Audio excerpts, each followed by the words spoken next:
Hello students, आज आपण सुरू करणार आहोत ऑसिलेशन सिरीजचं चौथं लेक्चर.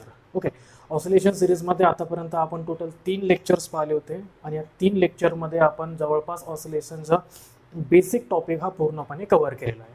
ओके, तर आता आज जो लेक्चर आपण या ठिकाणी सुरू करणार आहोत तो ॲक्च्युअलमध्ये थोडाफार एक डाऊट क्लिअरिंग सेशन सारखा लेक्चर असणार आहे. ओके, काही स्टुडंट्सचे काही डाऊट्स आले होते, ते डाऊट्स आज मी इथे क्लिअर करणार आहे. त्यानंतर मग आपण आजपर्यंत जेवढाही टॉपिक कव्हर केला आहे त्या टॉपिकवर आपण आज काही प्रॉब्लेम्स घेणार आहोत. ओके, तर सर्वात पहिला जो पॉईंट मला या ठिकाणी क्लिअर करायचा आहे तो हा आहे की या ठिकाणी तुम्ही जी प्लेलिस्ट बघत आहात त्या प्लेलिस्टमध्ये ऑसिलेशन हे क्लास 11th मध्ये दाखवलेला आहे आणि व्हिडिओचा जो थंबनेल आहे थंबनेलमध्ये ऑसिलेशन हे क्लास 12th मध्ये घेतलेला आहे. ओके, तर या ठिकाणी खूप साऱ्या मुलांचं कन्फ्युजन झालं होतं, तर ते कन्फ्युजन मी या ठिकाणी आज क्लिअर करतोय. बेसिकली ऑसिलेशन किंवा सिंपल हार्मोनिक मोशन हा क्लास 11th मध्ये किंवा NCERT सिलेबसमध्ये क्लास 11th ला ॲड केलेला आहे. ओके, NCERT सिलेबसनुसार हा क्लास 11th चा टॉपिक आहे, बट स्टेट बोर्डच्या सिलेबसनुसार हा क्लास 12th चा टॉपिक आहे. आणि म्हणून या ठिकाणी मी दोन्ही पण मेन्शन केलेलं आहे. प्लेलिस्टमध्ये हा क्लास 11th मध्ये दाखवलेला आहे, तर थंबनेलमध्ये ऑसिलेशन मी क्लास 12th मध्ये दाखवलेलं आहे. सो आय होप या ठिकाणी तुमचं काही कन्फ्युजन होणार नाही. ओके, त्यानंतर मग एका स्टुडंटचा डाऊट असा होता की ऑसिलेशन सिरीजच्या पहिल्या लेक्चरमध्ये एक स्टेटमेंट होतं की all simple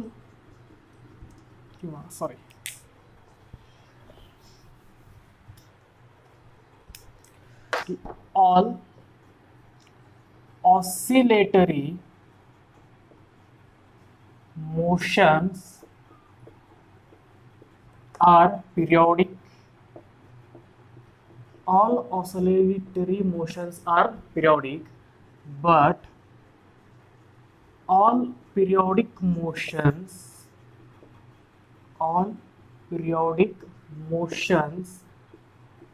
are not oscillatory. Okay, या स्टेटमेंटमध्ये एका स्टुडंटला डाऊट होता, तर चला तो डाऊट आज मी या ठिकाणी क्लिअर करतो. Okay, so first of all oscillatory motion. Okay, oscillatory motion म्हणजे काय आपण त्या दिवशी बघितलं होतं. त्यानंतर मग आपण ऑसिलेटरी मोशनमध्ये हे पण पाहिलं होतं की ऑसिलेटरी मोशनमध्ये फोर्सचं इक्वेशन असतं -kx⁻n, वेअर हा जो n असतो हा n ऑड नंबर असतो. That is 1, 3, 5, 7, it may be 9, 11 और समथिंग. ओके, तर प्रत्येक ऑसिलेटरी मोशन ही पिरियॉडिक मोशन असते, म्हणजे विदिन पर्टिक्युलर टाइम इंटरवलमध्ये ही मोशन कम्प्लीट होत असतं. ओके, आता ऑसिलेटरी मोशनमध्ये आपण अजून एक पॉईंट बघितला होता की ही जी मोशन आहे ऑसिलेटरी मोशन ही असते to and fro motion. Okay, to and fro motion म्हणजे तर समोर जाणे, मागे येणे, वर खाली, अशा प्रकारे ऑसिलेटरी मोशन ही कंटिन्यू केली जात असते. जसं की for example swing of needle of swing machine. Okay, needle of swing machine.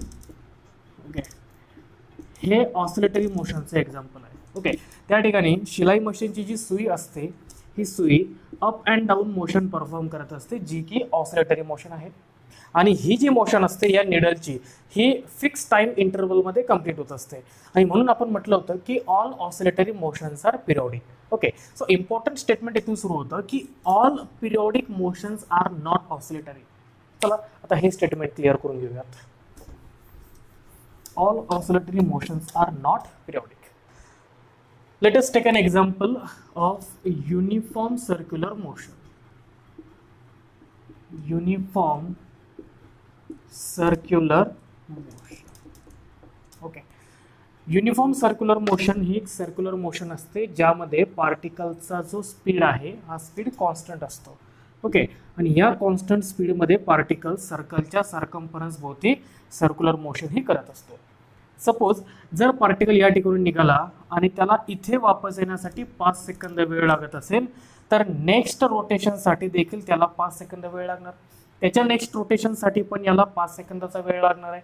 म्हणजेच ही जी मोशन आहे युनिफॉर्म सर्क्युलर मोशन ही पिरियॉडिक मोशन आहे, कारण प्रत्येक 5 सेकंदानंतर पार्टिकल त्याला या ठिकाणी रिपीट करतोय. ओके, आता ही जी मोशन आहे ही पिरियॉडिक आहे बट ऑसिलेटरी नाही आहे. ऑसिलेटरी याच्यासाठी नाही कारण हा पार्टिकल सर्क्युलर मोशन करतोय, हा to and fro motion perform करत नाही. म्हणजे ही जी मोशन आहे युनिफॉर्म सर्क्युलर मोशन ही ऑसिलेटरी मोशन नाहीये. म्हणजे सगळ्याच्या सगळ्या पिरियॉडिक मोशन ह्या ऑसिलेटरी मोशन्स नसतात. ओके, प्रत्येक ऑसिलेटरी मोशन ही पिरियॉडिक असते. प्रत्येक ऑसिलेटरी मोशन ही फिक्स टाइम इंटरवल मध्ये कंप्लीट होत असते आणि म्हणून आपण त्याला पिरियॉडिक मोशन म्हणत असतो. बट प्रत्येक पिरियॉडिक मोशन जसे की आता युनिफॉर्म सर्क्युलर मोशन ही देखील पिरियॉडिक मोशन आहे, बट ही ऑसिलेटरी मोशन नाही कारण ही टू आणि फ्रो परफॉर्म होत नाही. ओके, सो आय थिंक हा डाऊट तुमचा क्लिअर झालेला असेल. All oscillatory motions are periodic but all periodic motions are not oscillatory. त्यानंतर मग ऑसिलेशन सिरीज 3 मधला एक पॉईंट होता, त्या ठिकाणी काही स्टुडंट्सला डाऊट आला होता, तो देखील क्लिअर करून देतो.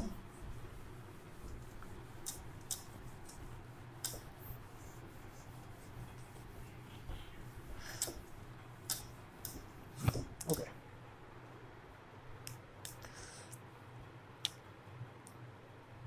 काल आपण एक इक्वेशन बघत होतो, displacement time equation. Okay, x t equation मध्ये हा एक डाऊट होता. ओके, सो फंक्शन असं होतं की sine inverse of x upon a minus sine inverse of x not upon a is equal to omega t. Okay, हे इक्वेशन होतं आणि या इक्वेशनच्या नंतरच्या स्टेपला काही स्टुडंट्सला डाऊट आलं होतं, सो तो डाऊट मी आता इथे क्लिअर करतो. ओके, सो डाऊट असा होता की ज्यावेळेस आपण ही पूर्ण टर्म त्या साईडला ट्रान्सफर करतो तर ती प्लस होऊन जाते आणि ज्यावेळेस आपण हा फंक्शन तिकडे ट्रान्सफर करतो तर हा साइन इनवर्सचा साइन होऊन जातो. ओके, सो डाऊट असा होता स्टुडंटचा की या ठिकाणी इनवर्स फंक्शन जेव्हा आपण हे इनवर्स फंक्शन तिकडे ट्रान्सफर केलं त्यावेळेस ते इनवर्सच राहिलं, बट ज्यावेळेस आपण हा फंक्शन फक्त साइन जर ट्रान्सफर केला तर साइन इनवर्सचा साइन झाला, असं का? ओके, तर बघा या ठिकाणी आपण जेव्हा ही टर्म इकडे ट्रान्सफर करत होतो त्यावेळेस आपण पूर्ण टर्मला ट्रान्सफर केलं अलॉंग विथ दिस अँगल. या अँगल सहित आपण पूर्णच्या पूर्ण टर्म ट्रान्सफर केलेली आहे आणि म्हणून मायनसचा तिकडे गेल्यानंतर प्लस झाला होता. ओके, बघा sine inverse of x upon a is equal to हा ओमेगा टी आणि मायनस साइन जर तिकडे आला तर हा होणार आहे plus sine inverse of x not upon a. ही पूर्ण टर्म आपण तिकडे ट्रान्सफर केली होती म्हणून मायनसचा प्लस होऊन गेला आणि साइन इनवर्सचा जशाच्या तसा राहिला. आता नेक्स्ट स्टेपमध्ये इथे या ठिकाणी आपण ही पूर्ण टर्म ट्रान्सफर नाही करत. ओके, जर आपण ही पूर्णच्या पूर्ण टर्म ट्रान्सफर केली असती तर ही अपॉन मध्ये गेली असती आणि साइन इनवर्स जशाच्या तसा राहिला असता. ओके, बघा ही पूर्णच्या पूर्ण टर्म जर मी ट्रान्सफर केली असती तर ही स्टेप अशी झाली असती, अपॉन मध्ये sine inverse of x upon a आणि नंतर हा sine inverse of x upon a जर मी न्यूमरेटर मध्ये घेतला असता तर तो प्लस झाला असता, तो झाला असता sine of x upon a. Okay, पण या ठिकाणी आपण फक्त साइन इनवर्सलाच ट्रान्सफर केलेलं आहे.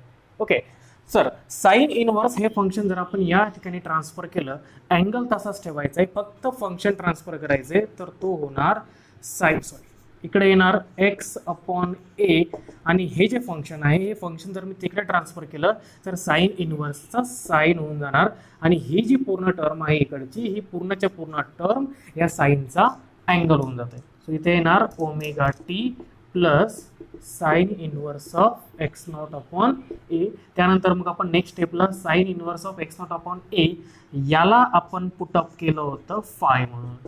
So sine of omega t plus phi, नंतर आपण ॲम्प्लिट्यूडला ट्रान्सफर केलं होतं. So x is equal to आला a sine omega t plus phi. So this is the equation of displacement of the particle performing oscillatory motion. Okay, किंवा simple harmonic motion. त्यानंतर मग आपण बघितलं होतं की जर पार्टिकल मीन पोझिशन पासून सुरुवात करत असेल तर इक्वेशन ऑफ मोशन काय असतं, ओके, जर पार्टिकल मीन पोझिशन पासून सुरुवात करत असेल तर इक्वेशन ऑफ मोशन जे आपण बघितलं होतं ते आलं होतं x is equals to a sine of omega t. त्यानंतर मग आपण बघितलं होतं की जर पार्टिकल एक्स्ट्रीम पोझिशन पासून सुरुवात करत असेल तर इक्वेशन ऑफ मोशन येतं x is equals to a cos omega t. Okay, हे दोन्हीही इक्वेशन डिस्प्लेसमेंटचेच इक्वेशन आहेत, फक्त स्टार्टिंग फ्रॉम डिफरंट पोझिशन. हे इक्वेशन तेव्हा यूज करायचं जर पार्टिकल मीन पोझिशन पासून सुरुवात करत असेल तर, आणि हे इक्वेशन तेव्हा यूज करायचं जेव्हा पार्टिकल एक्स्ट्रीम पोझिशन पासून सुरुवात करत असेल. ओके, सो आय होप इथपर्यंत तुमचे पूर्ण डाऊट्स क्लिअर झाले असतील. नाव आता आपण सुरुवात करूयात नेक्स्ट टॉपिकला. Okay,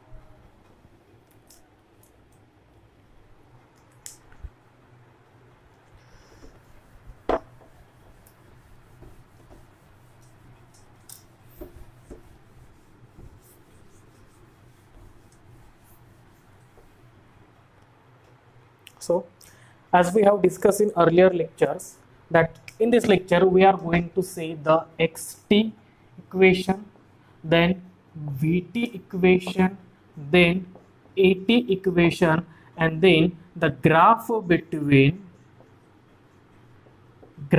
between velocity and acceleration. Okay, आजच्या लेक्चरमध्ये आपण कालच्या लेक्चरमध्ये आपण ऑलरेडी xt इक्वेशन पाहिलेलं होतं. आज या लेक्चरमध्ये आपण बघणार आहोत वेलॉसिटी टाइम इक्वेशन, त्यानंतर आपण बघणार आहोत ॲक्सेलरेशन टाइम इक्वेशन, आणि त्यानंतर आपल्याला बघायचं आहे वेलॉसिटी आणि ॲक्सेलरेशन मधला graph. Okay, so let us start.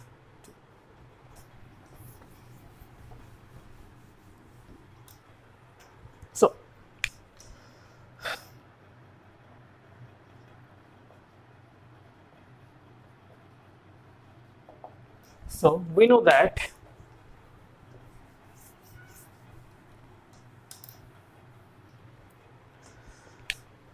Displacement time equation xt equation जे आपण काल बघितलं होतं ते होतं x is equals to a sine of omega t plus phi, where omega t plus phi it means phase of SHM. Omega t plus फायला आपण phase of SHM म्हणत असतो, आणि फक्त हा जो फाय आहे या फायला आपण म्हणत असतो इनिशियल फेज, किंवा काल आपण त्याला एक नाव दिलं होतं इपोज ऑफ SHM. ओके, नाव आता आपल्याला बघायचं आहे वेलॉसिटी. सो डिस्प्लेसमेंट वरून जर आपल्याला वेलॉसिटी काढायची असेल, okay, if you wish to calculate the velocity from displacement, जर डिस्प्लेसमेंट वरून वेलॉसिटी काढायची असेल, simply differentiate the displacement with respect to time. Okay, if we differentiate displacement with respect to time we get the velocity. Okay, so here we will differentiate the displacement with respect to time. Okay, जर आपल्याला velocity displacement वरून जर velocity calculate करायची असेल तर आपण displacement ला differentiate करूया. So differentiating with respect to time,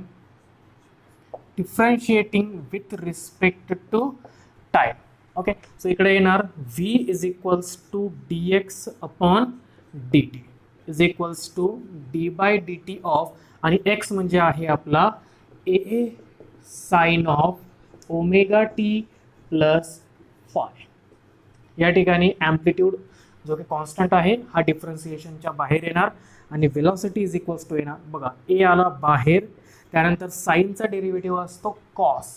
okay, so sine omega t plus फायचा डेरिव्हेटिव्ह होऊन जाणार आहे cos omega t plus phi, आणि या अँगलचा डेरिव्हेटिव्ह बघा, अँगलचा डेरिव्हेटिव्ह कॅल्क्युलेट करायचा आहे विथ रिस्पेक्ट टू टाइम, म्हणजेच ओमेगा टी प्लस फायचा derivative with respect to time.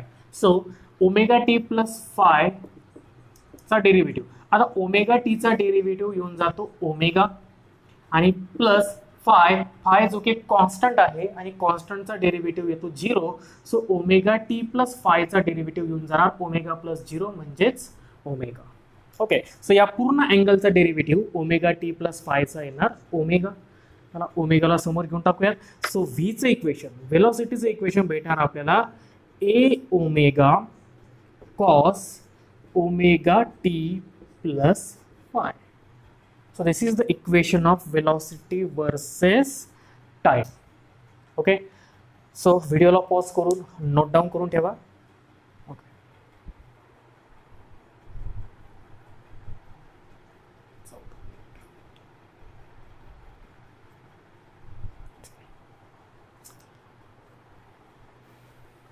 Now next, acceleration time equation.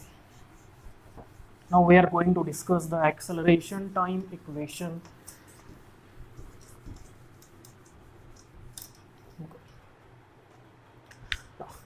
लक्ष द्या, जर डिस्प्लेसमेंट वरून आपल्याला वेलोसिटी कॅल्क्युलेट करायची असेल, आपण याला डिफरन्शिएट करत असतो. ओके, वेलोसिटी वरनं जर डिस्प्लेसमेंट कॅल्क्युलेट करायचं असेल तर आपण याला इंटिग्रेट करत असतो. ओके, बघा, डिस्प्लेसमेंट वरनं वेलोसिटी डिफरन्शिएशन, वेलोसिटी वरून जर तुम्हाला डिस्प्लेसमेंट काढायचं असेल तर इंटिग्रेशन. ना जर वेलोसिटी पासून ॲक्सेलरेशन काढायचं असेल तर वन्स अगेन वेलोसिटी पासून ॲक्सेलरेशन काढायचं असेल तर डिफरन्सिएशन, आणि ॲक्सेलरेशन वरून जर वेलोसिटी काढायची असेल तर इंटिग्रेट करावं लागेल. ओके, सो आपण आता डिस्प्लेसमेंटला डिफरन्शिएट करून वेलोसिटी कॅल्क्युलेट केली. आता वेलोसिटीला डिफरन्शिएट करून आपण ॲक्सेलरेशन कॅल्क्युलेट करूयात. सो लेट अस फाइंड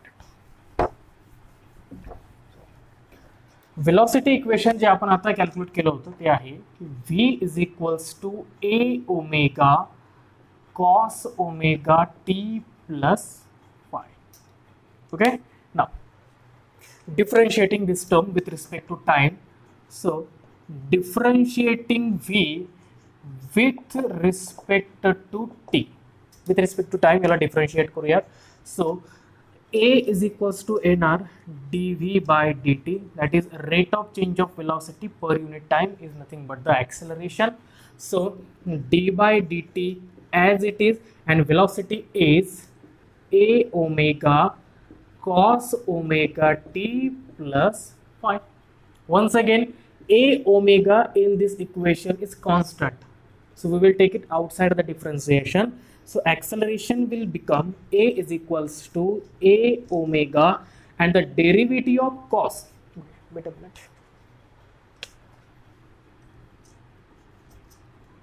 याला ब्रॅकेट मध्ये ठेवूयात आणि याला स्मॉल ब्रॅकेट मध्ये ठेवूयात. ओके, सो a ओमेगा आपण बाहेर घेतला कारण तो कॉन्स्टंट होता. त्यानंतर cos ओमेगा टी चा डेरिव्हेटिव्ह येत असतो minus of sine omega t plus phi. Okay, मग cos omega t plus phi चा derivative minus sine omega t plus phi. Once again omega t plus phi चा derivative येणार omega, जो आपण समोर घेऊयात. सो हा मायनस इकडे घेऊन टाका. So acceleration is equals to येणार minus A.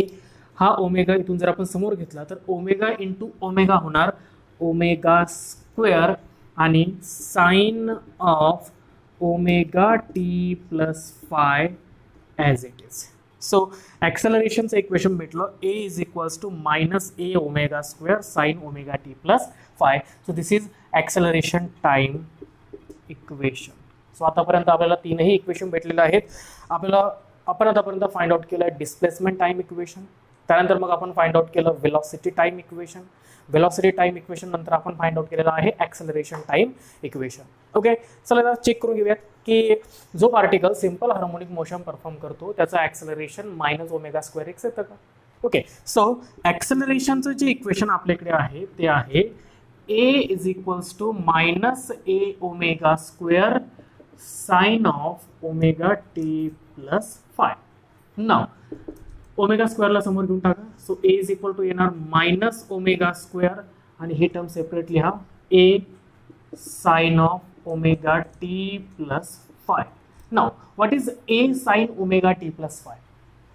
Okay, a sin omega t plus phi म्हणजे ॲक्च्युअल मध्ये काय आहे तर हे आहे डिस्प्लेसमेंट. ओके, आणि इनिशियली आपण डिस्प्लेसमेंटचं हेच इक्वेशन डिराइव केलं होतं, but a sin of omega t plus phi is equals to x. So putting this value of a sin omega t as x in this equation, we will get a is equals to minus omega square x. So the acceleration of the particle performing simple harmonic motion is a is equals to minus omega square x. So this equation आपल्याला पुन्हा वापस भेटून जातं. या ठिकाणाहून देखील तुम्ही differential equation find out करू शकता. ओके, जस्ट लाइक की a इज इक्वल्स टू आहे dv by dt, and v is equals to असतो dx by dt. So a is equals to होणार d by d t of v, आणि v म्हणजे dx by dt. So acceleration becomes d square x by dt square.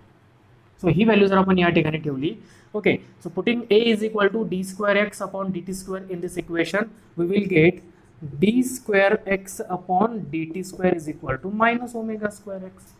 आता minus omega square x जर आपण इकडे transfer केलं तर तो होणार आहे plus omega square x. So equation will be d square x upon d t square आणि मायनस ओमेगा स्क्वेअर एक्स झाला plus omega square x is equal to 0. So this is nothing but the differential equation of simple harmonic motion. So differential equation calculate करण्याचे दोन veg आहेत. एक आपण already SHM 02 मध्ये बघितला होता आणि हा एक पुन्हा एक वे जो आपण SHM 03 मध्ये बघितलेला आहे. सो आतापर्यंत आपण कॅल्क्युलेट केलेला आहे. नोट डाऊन करून घ्या, व्हिडिओला पॉज करून.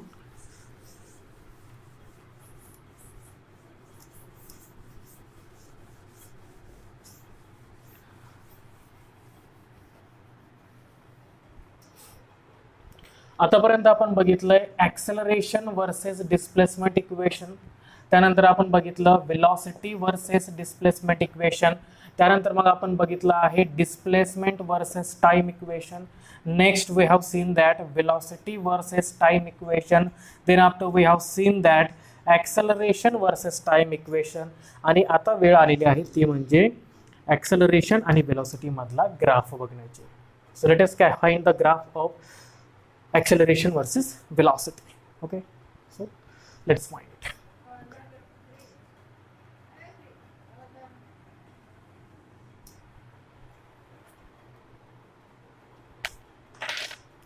So velocity चं इक्वेशन आहे v is equals to a omega, v is equals to a omega cos omega t plus phi. Okay, इथे मी cos omega t plus phi इकडेच ठेवतो आणि ए ओमेगाला आपण इकडे ट्रान्सफर करूया. सो ए ओमेगा मल्टिप्लिकेशन मध्ये आहे, सो इकडे जर गेला तर तो होणार डिव्हिजन मध्ये. सो इकडे येणार v upon a omega is equals to cos omega t plus phi. याला नाव देऊयात आपण इक्वेशन नंबर 1. ओके, नाव ऍक्सेलरेशनचं इक्वेशन आहे a is equals to minus a omega square sine of omega t plus phi. Once again sine omega t plus phi इकडेच ठेवायचं आहे, minus a omega स्क्वेअरला इकडे ट्रान्सफर करा. आता मायनस ए ओमेगा स्क्वेअर जर इकडे आला तर प्लस ए ओमेगा स्क्वेअर होणार नाही, कारण ही पूर्ण टर्म याच्यासोबत मल्टिप्लिकेशन मध्ये आहे. सो या पूर्ण टर्मला जर आपण इकडे ट्रान्सफर केलं तर ते डिव्हिजन मध्ये जाणार. सो इकडे येणार a upon minus a omega square is equals to sine of omega t plus phi. याला नाव देऊयात इक्वेशन नंबर 2. नाव आता या ठिकाणी आपल्याला cos omega t plus phi आणि sine omega t plus phi या दोन्ही टर्म इलिमिनेट करायचे आहेत. सो इलिमिनेट करण्यासाठी आपण यूज करूयात trigonometric identities. Okay, sine square theta plus cos square theta is equal to 1. So squaring and adding equation 1 and 2. Equation 1 आणि equation 2 ला square plus add करूया. सो लेफ्ट हँड साइडचा square हा left hand साइडच्या square सोबत add होणार आणि right hand साइडचा स्क्वेअर हा राईट हँड साइडच्या स्क्वेअर सोबत ऍड होणार. सो याचा स्क्वेअर येणार, या टर्मचा square V square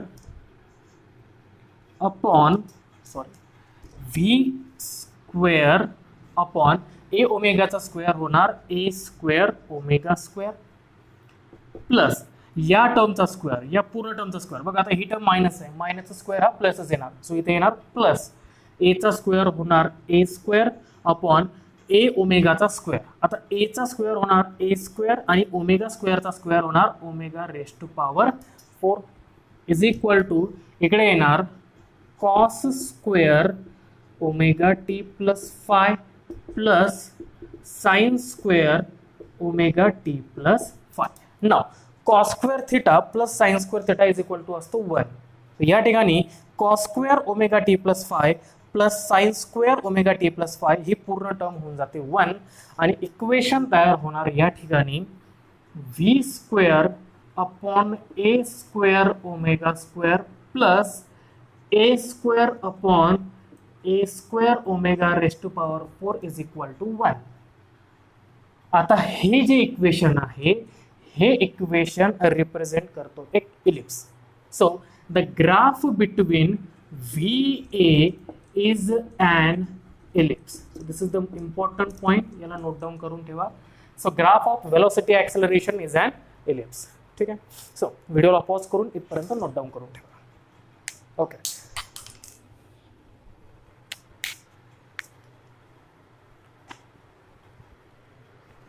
so I hope तुम्ही याला नोट डाऊन केलेलं असेलच. So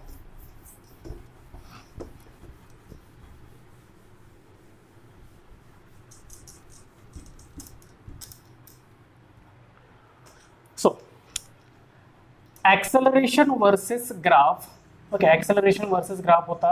It is a straight line with, okay, sorry, acceleration versus displacement graph होता. straight line with negative slope. Okay, passing through the origin. Acceleration versus displacement graph होता. It is a straight line with negative slope and passing through origin. त्यानंतर velocity versus displacement हा जो graph होता हा graph होता ellipse. Okay, हे देखील आपण फाइंड आउट केलेलं होतं. त्यानंतर मग अजून एक ग्राफ आपण या ठिकाणी बघितला होता, तो म्हणजे force versus displacement. So force versus displacement हा देखील ग्राफ होता straight line with negative slope and passing through origin.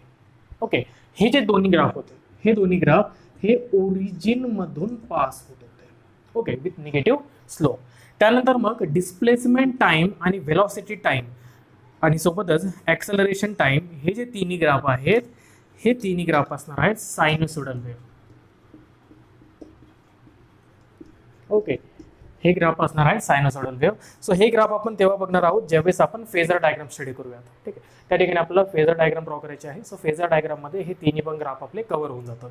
त्यानंतर नेक्स्ट जो ग्राफ आपण आता बघितला होता तो होता वेलॉसिटी ॲक्सेलरेशन ग्राफ आणि वेलॉसिटी ॲक्सेलरेशन ग्राफ हा देखील आला ellipse. Okay, velocity acceleration graph is also and ellipse. So हे सर्व पॉइंट तुम्ही नोट डाऊन केलेले असतीलच. आय होप नसेल केले तर एकदा पुन्हा नोट डाऊन करून ठेवा की acceleration displacement graph it was a straight line passing through origin with negative slope. Force displacement graph it was also a straight line passing through origin with negative slope. त्यानंतर मग velocity displacement graph जो होता तो होता एक ellipse. Next displacement time, velocity time आणि acceleration time graph हे तीनच्या तिन्ही ग्राफ आहेत सायनुसॉइडल ग्राफ. ओके, एक साइन वेव्ह आणि कोसाइन वेव्ह आहेत त्या आपण फेजर डायग्राम मध्ये बघणार आहोत. त्यानंतर वेलॉसिटी ॲक्सेलरेशन ग्राफ हा एक इलिप्स आहे. ओके, तो इथपर्यंत तुम्ही पूर्णपणे नोट डाऊन केला असेल. आय होप की इथपर्यंत तुम्हाला काहीही डाऊट आलेला नसेलच.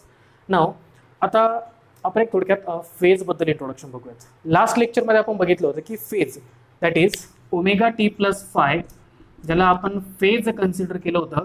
त्या ठिकाणी मी एक पॉईंट लिहिला होता तो म्हणजे हा की ही जी फेज आहे ही फेज इंडिकेट करते एखाद्या पार्टिकलची पोझिशन आणि डायरेक्शन. सो विथ एक्झाम्पल या ठिकाणी मी तुम्हाला आज प्रूव्ह करून दाखवतो की फेज पोझिशन प्लस डायरेक्शन कशी इंडिकेट करते. So let us start. Phase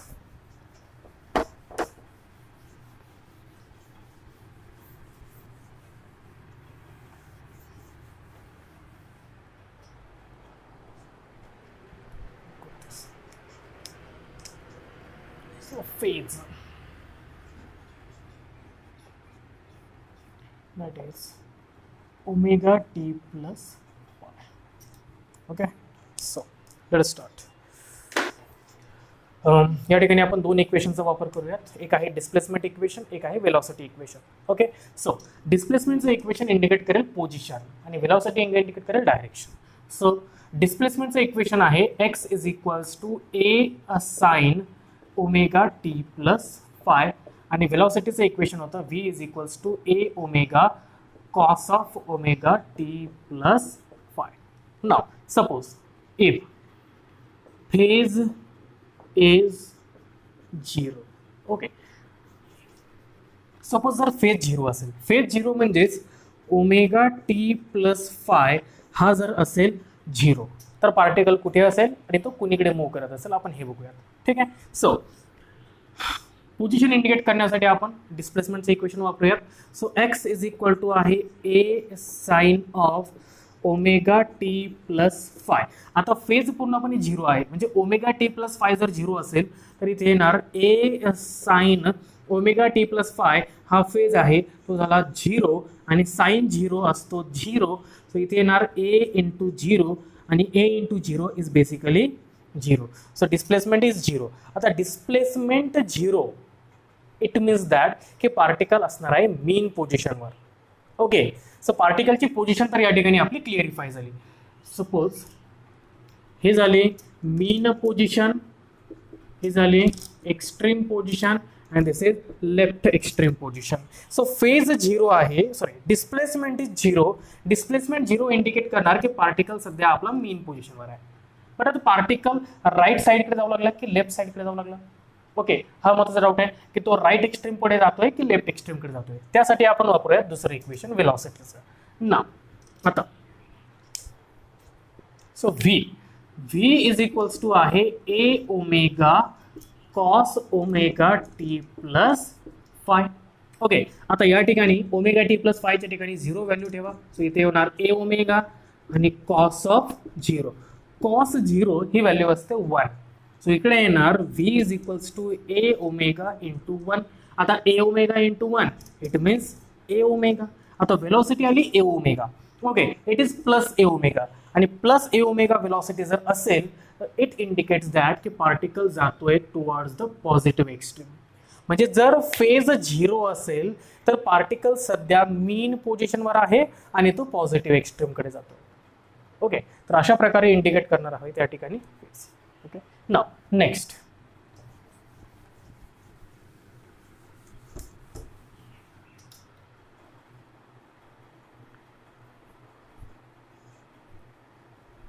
next is pi by 2. Okay, next phase is pi by 2. So x is equals to a sine of omega t plus phi. Now a sine आणि omega t plus phi म्हणजे फेजच्या ठिकाणी आपल्याला ठेवायचं आहे pi by 2. Now sine pi by 2 म्हणजे sine of 90 degree आणि sine 90 degree असतो 1. सो इथे येणार a इंटू 1 आणि a इंटू 1 म्हणजेच a. सो पार्टिकलची पोझिशन तर भेटली आपल्याला. पोझिशन आहे amplitude A. Okay, so it is particle is at extreme position. आता एक्स्ट्रीम पोझिशन आहे इथे. सो पार्टिकल सध्या आहे राईट एक्स्ट्रीम पोझिशनवर. नाव आता आपण डायरेक्शन चेक करूयात. So v is equals to a omega cos of omega t plus phi. Now a omega आणि cos omega t plus phi it is 90 degree pi by 2. Cos 90 असतो 0. इकडे येणार ए omega into 0 आणि ए omega into 0 म्हणजेच 0. So particle is at extreme position आणि पार्टिकलची velocity आहे 0. So phase जर पाय बाय 2 असेल it indicates that the particle is at extreme position. Okay, now example आपण घेऊयात. फेज पाय झालं, पाय बाय 2 झाला. Now it is again sorry 0 झाला, पाय बाय 2 झाला. आता आपण फेज घेऊयात पाय. सो पाय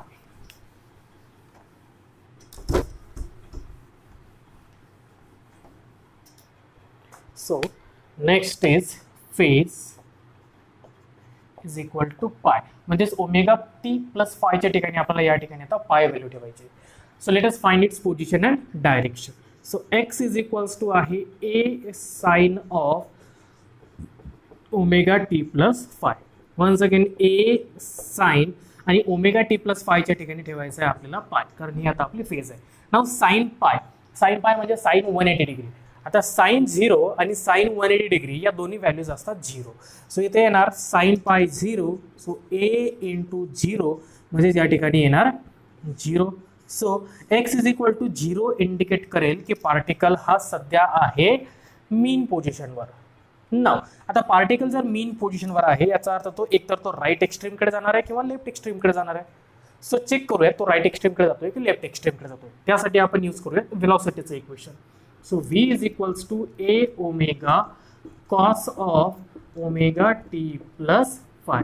सो इथे येणार a ओमेगा आणि cos of omega t plus phi. ही फेज आहे सध्या आपली पाय. सो इथे येणार कॉस पाय ना. कॉस पाय म्हणजे कॉस 180. बघा इथे एक युनिट सर्कल काढतो मी थोडक्यात. या ठिकाणी असतो 0 π/2 पाय. इथे असणार आहे 3π/2. सो पहिली टर्म असते कॉस, दुसरी असते साइन. साइन 0 0 असतो, कॉस 0 असतो 1. त्याच्या एक्झॅक्टली उलट इकडे असणार आहे 1 सेकंड साइन 0 0 आणि कॉस 180 असतो -1. त्यानंतर इथे वरती 90 डिग्रीमध्ये साइन 90 सॉरी पहिली टर्म कॉस असते, दुसरी असते sine. Sorry first one is cos, second one is sine. So या ठिकाणी कॉस 0 असतो 1 आणि साइन 0 असतो 0. त्यानंतर या ठिकाणी याच्या एक्झॅक्टली उलट होणार कॉस 180 होऊन जातो -1 आणि साइन 180 असतो 0. त्यानंतर 90 डिग्रीसाठी sine 90 degree sorry cos 90 degree असतो 0, साइन 90 डिग्री असतो 1 आणि नेक्स्ट 3π/2 म्हणजे 270 डिग्रीसाठी कॉस असतो 0 आणि साइन असतो -1. Okay. Unit circle me I think regular लेक्चरमध्ये जवळपास सर्व विद्यार्थ्यांना काढून दिलेला आहे. बट तरी देखील जे विद्यार्थी नवीन असतील त्यांच्यासाठी युनिट सर्कलसाठी एक सेपरेट लेक्चर आपण अरेंज करूया. ज्या ठिकाणी दोन युनिट सर्कल आहेत. एक आहे 30 60 90च्या अँगलसाठी आणि एक आहे 45च्या अँगलसाठी. सो दोन्ही युनिट सर्कल मी नेक्स्ट लेक्चरमध्ये कव्हर करून घेणार. ठीक आहे. नाव आता या ठिकाणी आपल्याला व्हॅल्यू फाइंड आउट करायची आहे कॉस पायची. सो कॉस पाय हा आहे -1. इकडे येणार a ओमेगा आणि कॉस पायची value -1. So v is equal to येणार a omega into -1 it becomes -a omega. म्हणजे पार्टिकल हा इकडे मूव्ह करणार आहे. So particle is at mean position and it is going towards the negative extreme. So अशा प्रकारे फेज हा कोणत्याही पार्टिकल जो की सिंपल हार्मोनिक मोशन परफॉर्म करतोय त्याची पोझिशन आणि डायरेक्शन इंडिकेट करेल. ओके. सो या ठिकाणी इथपर्यंत तुम्ही नोट डाऊन करून घेतलं असेलच. व्हिडिओला पॉज करून हे नोट डाऊन करून घेतलं राहिलं असेल तर.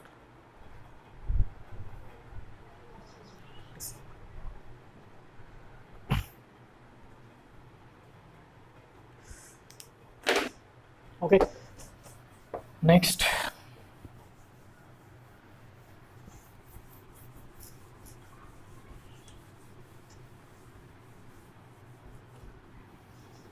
आता या ठिकाणी आपण काही प्रॉब्लेम्स कव्हर करूयात जे की वेलोसिटी आणि ॲक्सेलरेशनवर बेस्ड आहेत. Okay. So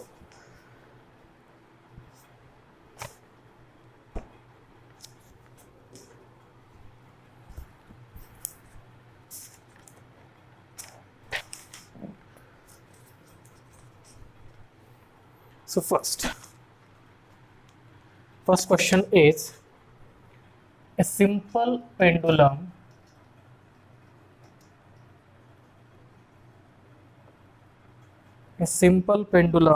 performs a simple harmonic motion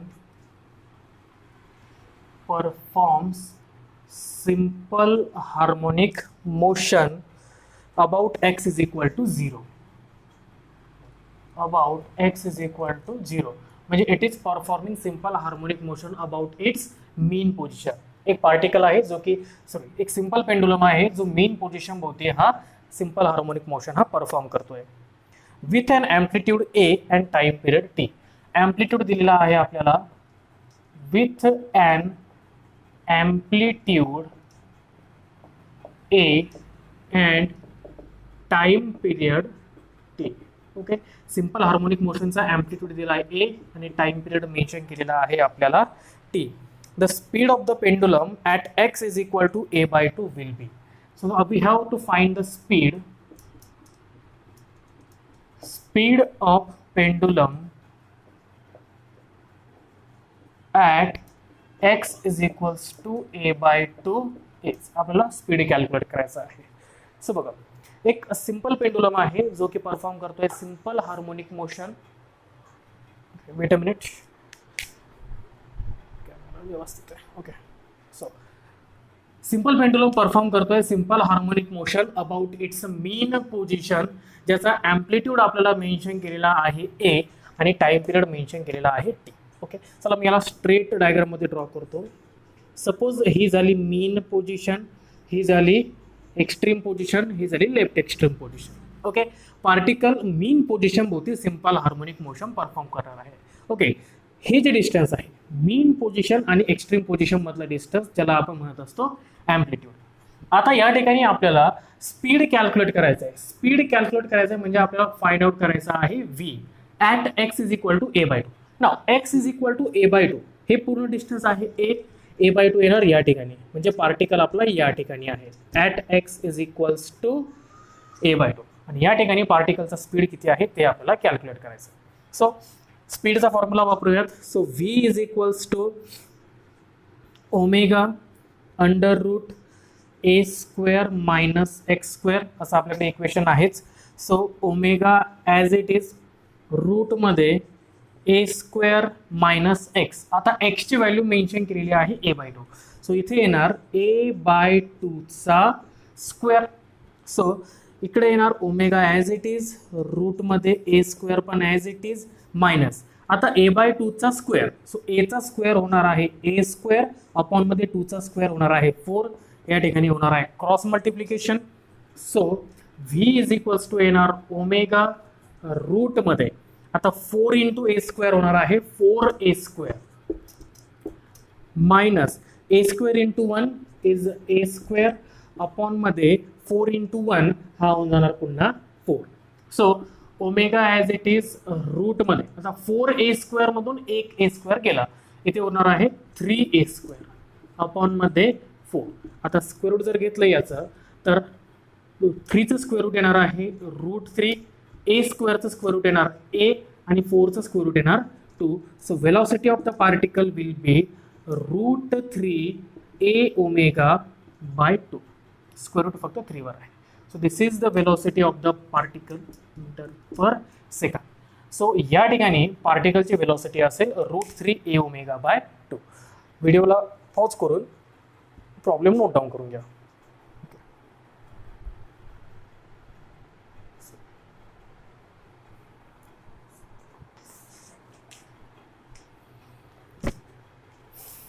हा क्वेश्चन विचारला होता CBSE PMT 2009 मध्ये. This question was asked in CBSE PMT 2009. Okay, now next question is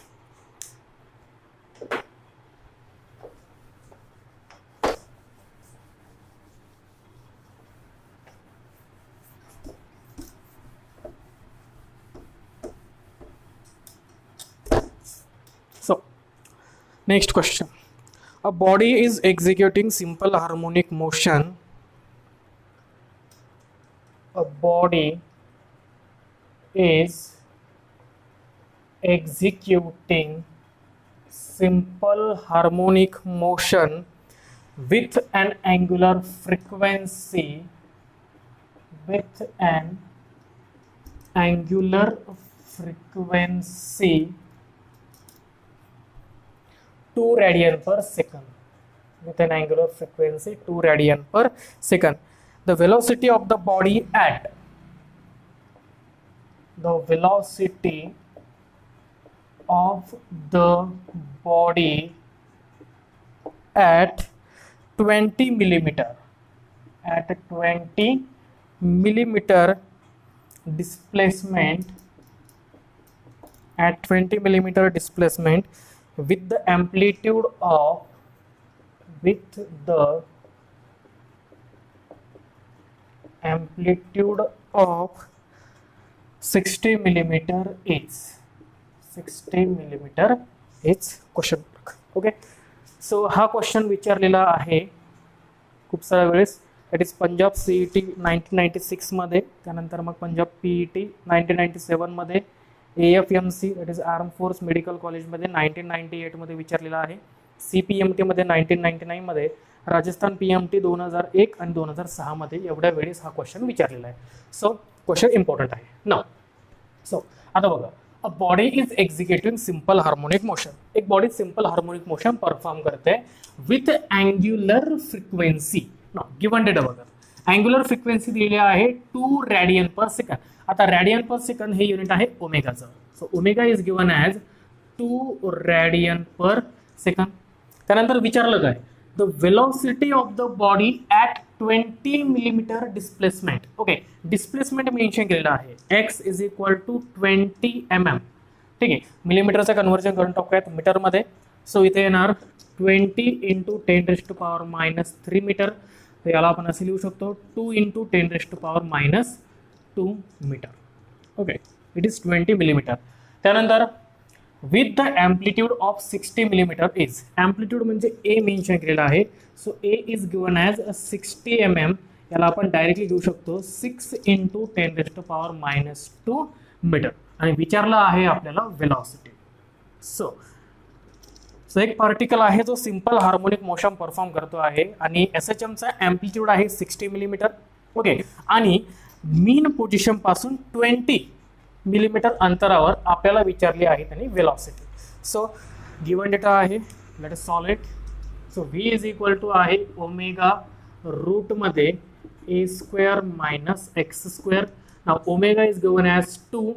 then amplitude is given as 6 into 10⁻². याचा होणार square minus displacement is given as 2 into 10⁻² चा square. So 2 as it is आउटसाइडमध्ये, आतमध्ये येणार 6. आता बघा 6चा square येणार 36 multiply by 10⁻² चा स्क्वेअर हा होणार 10⁻⁻4. -2चा स्क्वेअर येणार आहे 4 इंटू 10⁻² चा स्क्वेअर होणार पुन्हा 10⁻⁻4. सो 2 रूटमध्ये आता 36 इंटू 10⁻⁻4 मधून 4 इंटू 10⁻⁻4 आपल्याला मायनस करायचे. सो 36 मधून 4 गेले, इथे येणार 32 इंटू 10⁻⁻4. सो अरेंज करताना आपण 32ला अरेंज करूयात 16 इंटू 2 आणि इंटू 10⁻⁻4. सो 16चं स्क्वेअर रूट बाहेर येला तर ते येणार 4. 16चं स्क्वेअर रूट बाहेर 4 मल्टिप्लाय बाय रूटमध्ये राहणार 2 आणि ही जी 10ची पॉवर आहे -4 ही जर रूटच्या बाहेर आली तर ही होणार -2. नाव इथे येणार 4 2s are 8 into square root of 2 is 1.414 आणि सोबत हा 10⁻⁻2. याचं मल्टिप्लिकेशन करूयात. So answer will be 8 4s are 32 carry आले 3, 8 1s are 8, 8 + 3 11 कॅरी आले पुन्हा 3, 8 4s are 32, 32 + 3, 32 + 3 इज 35. त्यानंतर मग कॅरी आले पुन्हा 3, 8 1s are 8, 8 + 3 11 आणि 3 संख्येनंतर येणार डेसिमल पॉईंट. 3 संख्येनंतर decimal point into 10⁻⁻2. So this will be the answer metre per second. Okay, so आजच्या लेक्चरमध्ये आपण एवढंच कंटिन्यू करूयात. त्यानंतर नेक्स्ट लेक्चरमध्ये आपण याच्यासोबतच अजून काही प्रॉब्लेम कव्हर करण्याचा प्रयत्न करूयात. सो आय होप इथपर्यंत तुम्हाला काही डाऊट वगैरे आलेला नसेल.